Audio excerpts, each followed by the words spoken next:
That's a good and involved question. Typically, we want to be likable because we want to exert some kind of influence. We want to be heard, we would like to get our point across, or we want people to buy our idea or product if we are in the business of sales. So how do we create that instant liking?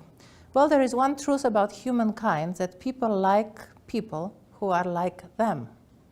People bond with people who are like them, the same as animals. So we need to create a subconscious understanding between us and those people, or those people and us, such that they believe and feel that we are on the same page. How do we do it? There is a lot of talk in NLP about body language and what I would even say mimicking other people's physiology. And I would say this is not what this is all about.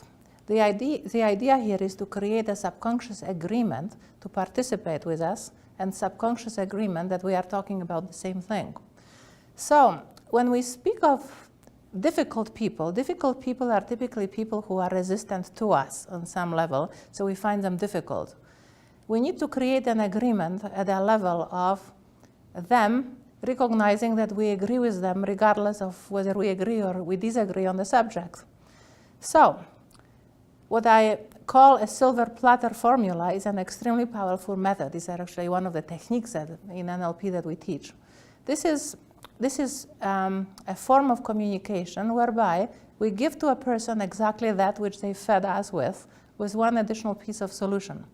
So for example, if someone says, well, I disagree with your idea because it doesn't work for whatever reason, you may say, oh, I can see that you disagree with my idea and you have some good reasons by which you disagree. Let me offer a solution. If a person is obstinate and overtly hostile to you, and you may ask yourself, on what level can I agree with that person if there is nothing to agree on? And that's the falsity, because you can agree about one thing. You can agree about an emotional state that they come across. Oh, you said great many words to me, you were really loud, and you seem really angry. At which point, deep inside, they will answer to themselves, indeed, I did say great many words.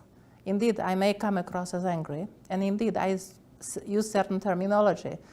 The moment a person says yes to you, internally, the level of aggression has diminished significantly. Probably by the time the third agreement happened, they will have reduced their hostility to zero, which has created a platform for you to develop now a strategy to communicate on something that you can agree on. So it takes a challenge, because usually when we encounter hostile people, we put ourselves on the defense. And our internal instinct is to immediately defend ourselves or to fight back. The question is, at that point, you have stepped into your own model of the world and completely forgotten that there exists another human. The question is to be fully engaged with another person and fully present within your own self.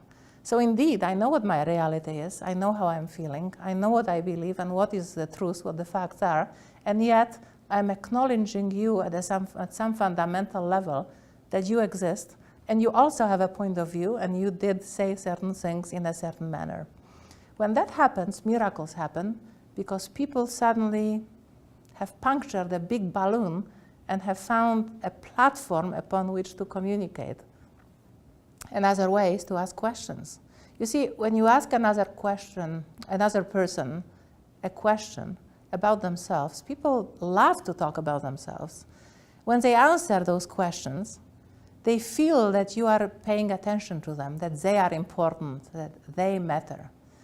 When you give a person a sense of significance, you've given them a lot, because sometimes you may be the only person who has taken the time to acknowledge them at that level and actually hear and listen to what they have to say.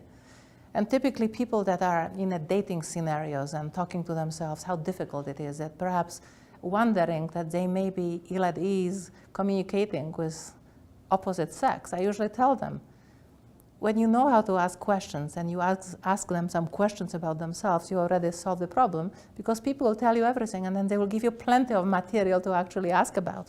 And then they will ask you about yourself, and then everything from that point is easy. So the art of asking questions is fundamental.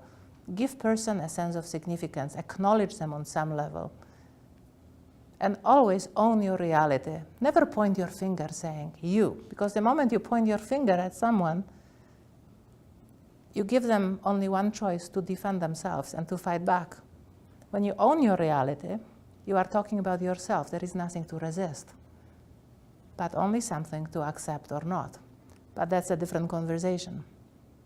So when you provide a feedback to someone, do it without pointing a finger saying you did something wrong, blaming them. Simply say, when you do something, I feel a certain way, what can we do about it?